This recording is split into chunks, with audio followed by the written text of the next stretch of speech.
everybody. I am so pleased today to have Bethany O'Rear back from the Jefferson County Regional Extension Office.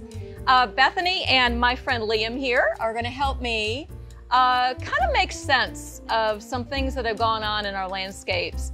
You know, we had the flash freeze at Christmas. We are now at the beginning of March. Right. We see some things that are coming out, thankfully. Other things that aren't, and we know, I think if we had phone lines coming in here, those phones would be ringing off the hook. Mine has been ringing off the hook. I bet it has. What kinds of questions have you been getting from people, Bethany? Basically, it all goes back to the freeze. Yeah. And will my plants come back? Yeah. I've gotten tons of questions about azaleas and tea olives. So dealing with those, and finally we're now starting to see, basically I've been telling everybody, you just have to wait. You just have to wait. That's right. Patience. Yep. Nature is going to take its time and take its own course. Right. And we have to let that happen.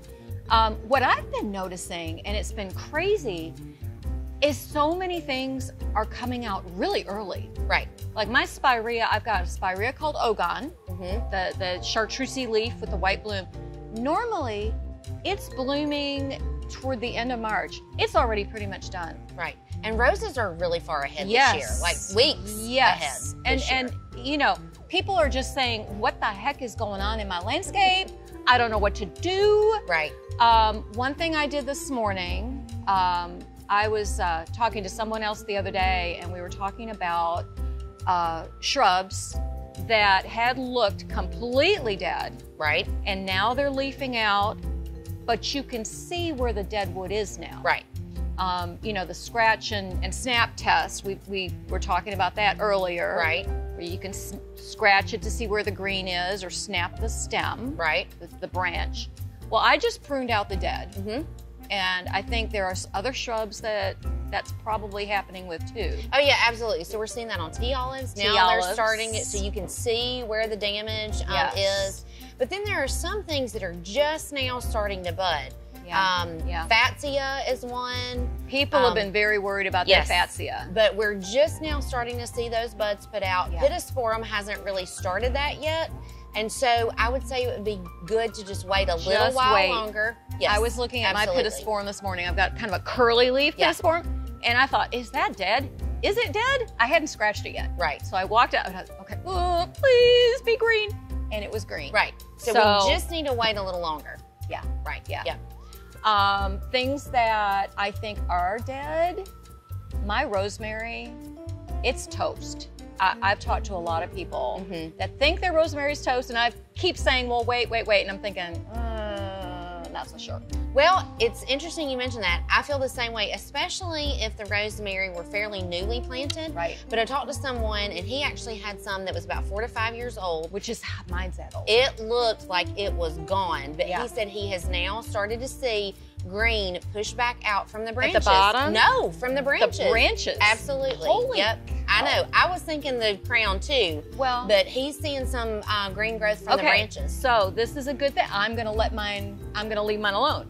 My husband was going to pull it out. Not yet. I was going to be like, okay, it's gone. Okay, we're waiting. We're waiting on the rosemary. Everybody listen to Bethany, listen to me. Wait. One other thing that I noticed, you mentioned azaleas. Yes. I've got some that look just horrible. And then I have some white ones that are in full bloom. Right. Craziness. It has been. There's no method to the madness. No. You know, anyway. And you had mentioned earlier that, you know, all of these plants in our landscapes, they've been completely stressed out. Yes. I mean, totally stressed. For having them come back now, I mean, they're wanting to live. They're wanting to do. You don't want to push them too much now. You don't want to fertilize. You just sit tight. And you mentioned, and I don't know as much about insect damage, and I would love to talk to you about that. Yeah. What's going to happen down the road, and what people need to be mindful about because of the stress that these plants have been through. Right. So anytime a plant is stressed, they're more prone to attacks by insects and disease. Yeah. So a lot of times, you know, the disease or the insect pressure is a secondary issue because of the plant stress. Right. So one thing that we're seeing now, especially on our soft-wooded trees like redbuds, Japanese maples, which are in full bloom, the redbuds, cherries, we're seeing some ambrosia beetle issues. Okay. And so she's emerging. Those plants are stressed because of the cold damage and the cold period.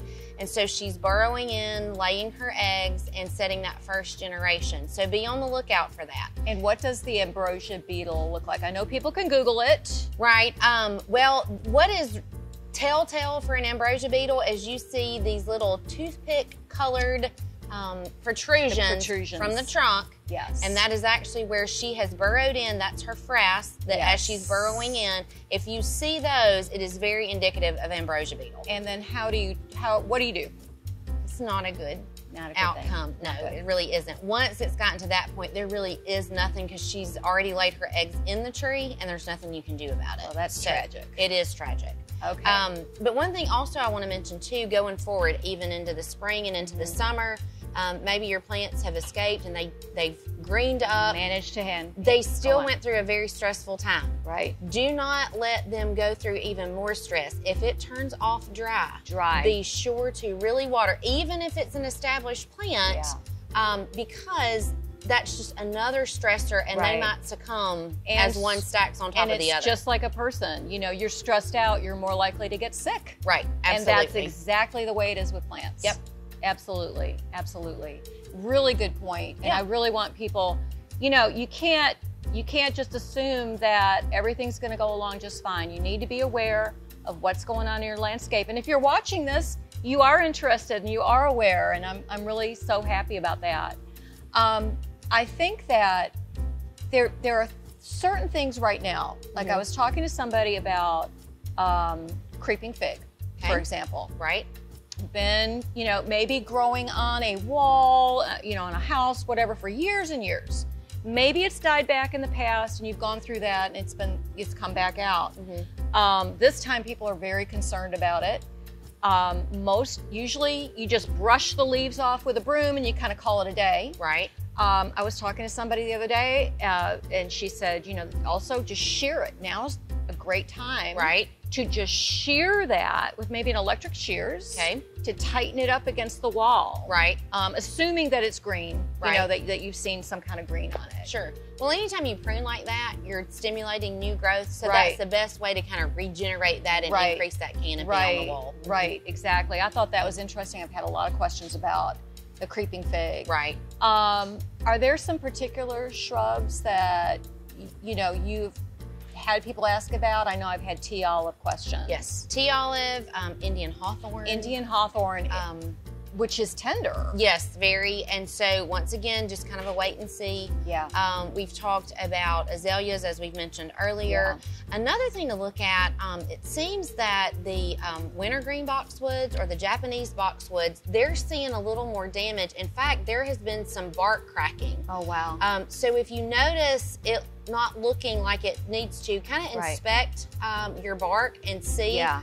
I was talking to Dr. Jacoby this morning, and he was mentioning even if there is some cracking, that doesn't mean that the plant is gone. Right. There actually may be some sealing over of those wounds, or they may push out some new growth. Callousing of the wound. Right. Okay. So, but it is something to look at. Once again, gone through stress, don't let any other stressors come in if they can be prevented. And people are really, you know, very concerned about their boxwoods because, I mean, in Mountain Brook, oh my God, there are huge boxwoods. It's been around for decades. Yes. Yeah, absolutely. So, you know, just sit tight, prune out any obviously dead. Yes, prune out any that are branches, any areas of the plant that you are certain that are dead. But then, and some things you can go ahead and prune pretty hard now. Yeah.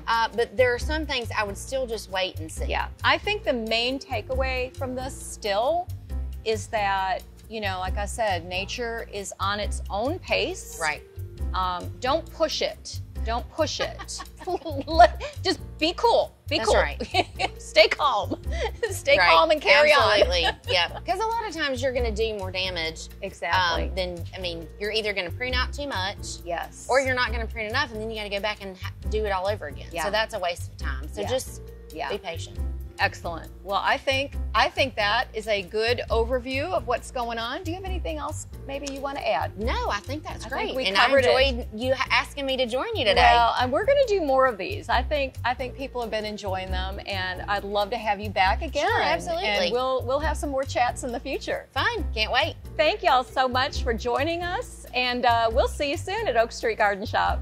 If you found this video informational, and you're on YouTube, you see that subscribe button, please push it. Thanks.